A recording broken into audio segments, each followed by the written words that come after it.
We are not doctors. This podcast is not medical advice. These are the personal experiences of the host and guests. Your experiences may differ. The host and guests of this podcast will be discussing difficult topics that include death, dying, trauma, and emotional distress. It is intended for mature audiences. The Marshall Hart Podcast.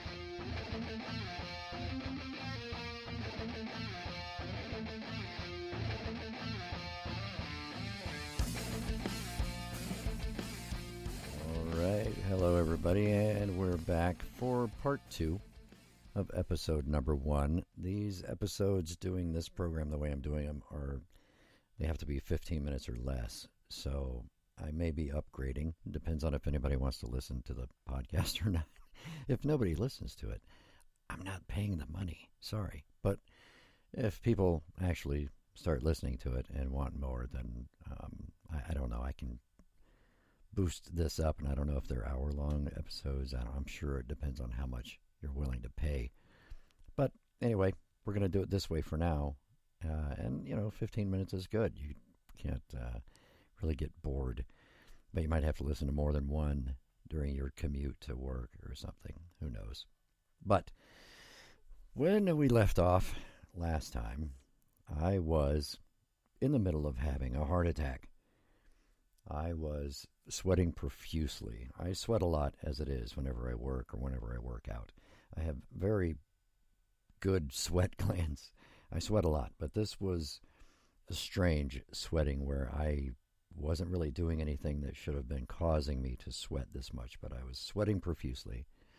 I was short of breath. I was panting, sort of like a dog that was hot from being outside, which was also out of character for me. I had a heart rate of it was fluctuating between 45 and 47 beats per minute, which was really low, especially for someone who seems to be having a lot of physical distress. And I really couldn't move. I had this pressure in my chest. I had this pain in both of my arms. I sat down at the dining room table, and I was just leaning forward, propping myself up with one arm, and just letting the sweat drip off of me into my lap. And I couldn't really talk. I couldn't really move. And my wife was standing there with her phone in one hand and a set of keys in the other, not sure if she was going to drive me to the emergency room or call 911. And we were trying to discuss what was happening and what this possibly could be. But it didn't really meet the criteria for your having a heart attack, like what we see or what we're told during first aid classes and things like that. It really didn't fit. I didn't have any sharp pains in my chest. I had like a burning sensation, like really bad heartburn. And I think we were trying to find every excuse in the book to not call it a heart attack. So we decided the symptoms started to ease up a little bit. And I was able to drink some water. I ate a quick snack bar, just in case, maybe I'm diabetic and I didn't know it and I'm crashing and this is what it feels like to, have a diabetic episode or something. I didn't know. So ate that real quick and drank some water, drank a lot of water. Also thinking this could just be heat exhaustion because I was outside working. I know I was dehydrated. I didn't drink enough water. I hadn't eaten all day except for having an English muffin like 6 hours before this. So not good no matter how you look at it. And it could have been any number of these things. So I'm trying to rehydrate. I try to get some food in me a little bit at least. The symptoms started to ease up, which made us start thinking, well, maybe it was one of these other things and it's not a heart attack. So they actually improved enough to where it felt like they were gone. I was able to get up and move around and communicate, and I went upstairs and took a shower because I felt nasty. I had been working outside for hours, and I had just been sweating all over the place. So I took a shower, I put on some clean clothes, and I came downstairs, and it seemed okay. I was tired, and it seemed like I was sore from, the whatever had happened. And it was was, I don't know, maybe an hour later, the symptoms came back. And it started as getting lightheaded, where I got dizzy and I felt like I was going to faint. And then I had the pain and the chest pressure and the burning and all of the other things that had happened the first time. And we decided that it was time to go to the emergency room. Where we live, we're out in the country. It would have actually taken longer for an ambulance to come and get me and take me to the emergency room than it was to just hop in the car and drive me there. Because it's really, if you're speeding a little bit, it's really only about 5 or 6 minutes from the house. But we have a volunteer fire department out here, so it would have taken them longer than that just to get people to the ambulance to come and get me.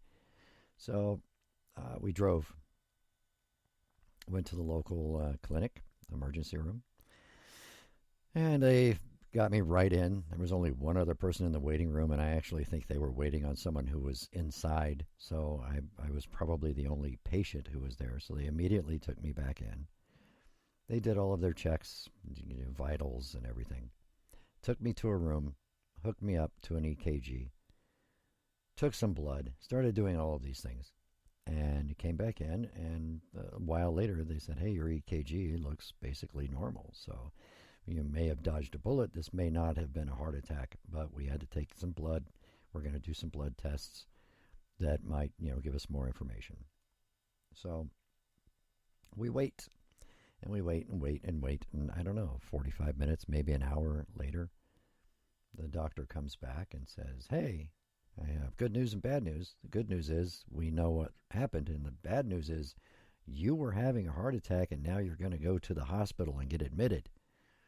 So none of that happens quickly, by the way, so we waited a while longer for a bed to open up at the actual hospital so they could take me there to the cardiac ward of the hospital. But they kept taking blood. This troponin test is looking for proteins in your blood that basically only come from your heart, and they're normally not found in your bloodstream unless there is damage to your heart. So you have a normal range, which is 0 to like 34 milligrams per liter of this protein in your blood, and mine was over 10,000. So it was a pretty good indicator. I guess anything over 40 or 50 or so is considered, hey, this person had a heart attack. So having 10,000 nanograms per liter of this protein in my blood was a pretty clear indication of what happened. But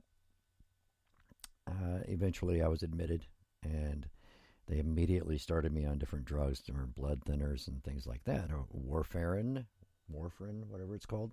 I had a drip going on that, and they had me in a bed, and they did all sorts of tests. And let me tell you, they took blood every, I don't know, it seemed like every 45 minutes, but eventually it became every 3 hours, day and night.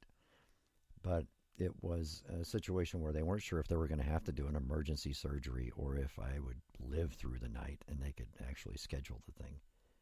So my blood pressure kept dropping really low. They had me hooked up to a heart monitor. They had me hooked up to a blood pressure cuff, a drip of the warfarin, and a pulse ox. I was hooked up to all these things the whole time. And the alarms kept going off because my blood pressure kept dropping to dangerous levels, and my beats per minute was in the 40s. So that was a little disturbing, and I could feel it coming on. When my heart rate would get below, say, 56, I would start feeling nauseous, and that nausea would increase and get worse the lower it got. And then right around 47, I would start to feel lightheaded, like I was dizzy, and I'm sure if I had been standing up or whatever, I would be at risk of fainting. So, but then that would last for about a minute, and my heart rate would start going back up, and it would return to still low but higher readings of high 50s or 60, somewhere around there. And it was a little weird because I didn't even have to look at the machine. I would feel the nausea coming up, and I would just say, oh, I guess my heart rate's probably around 53 right now. And I would look at the machine, and sure enough, it would be in the low 50s, and it would just drop down to 47, 46, 45. And that was when the symptoms would be the worst. But I still had this pressure in my chest, not a stabbing pain, but a pressure. I don't know if you've ever had an anxiety attack where you felt it in your chest. It kind of felt like that with a little bit of burning. But it was not a sharp pain, and it wasn't like an intense pressure like someone was standing on my chest. It just felt slight pressure, enough to be annoying and make you wonder what it is. So that's what I lived with overnight. The next morning, they decided that they were going to go in with a heart catheter. They were going to go in and put some contrast fluid in my arteries and try to figure out what's going on. So we went into the whatever they call it, the cath lab, I think is what they call it. And they entered through my right wrist, and they sent the catheter up through my arteries to my heart, rather. And the doctor decided that it was time to back out of there because he said there were too many blockages for him to be able to just throw some stents in there and send me home. So he pulled everything out and told me, you are going to have open heart surgery. And at that point, our whole world fell apart, because that means cutting open your chest and opening you up and getting to your heart and doing bypass on several arteries. He said I had 5 blockages, and that it was going to be a big deal. So we had to live with that for almost a whole day before the heart surgeon who would have had to do the open heart surgery came back in and said, no, we're not going to do open heart. We're just going to go in and do some stents because you aren't a good candidate for open heart surgery, which is different than saying you don't need open heart surgery. It's you're not a good candidate for open heart surgery, and that was because I had that peripheral artery disease and those stents put into my lower body, because that's where they get those arteries from when they're going to replace the arteries in your heart and do a bypass. They have to come from somewhere, and they usually come from your lower body, and mine were obviously not in great shape because they had already had to be stented in the past. So they came up with a plan of doing angioplasty, which is the balloon expansion inside the artery, and installing stents. And so I eventually went in and had that surgery. And they put in 4 stents and did angioplasty with the balloon expansion, I think in at least one of the arteries. But that was their final decision on what they could do to help me. And the prognosis was good. The doctor said that they opened up really nicely. They had good blood flow. Opened up to, they had 0 blockage in a couple of those things now, and they were very happy with the results of the angioplasty and the stents. So the prognosis is pretty much, hey, we think you're going to be okay. You got to make a lot of lifestyle changes. You're going to be on some medicine for the rest of your life or whatever. And we were pretty much okay with that, because that beats dying. But then the question becomes, how much is this going to impact my life? What are the risks of this happening again? And am I going to be able to get back to the things I love to do, like those martial arts that I love to train in? Can I go back to the dojo? Can I go back to the mat and just grapple with these guys? And I understand that it's going to be a long road to get back there, but that's kind of what this podcast is going to be about. It's going to be about working our way back there and seeing if we can get it done. So this is my road to recovery, and this is how it starts. So thanks for joining me, and I will see you next time.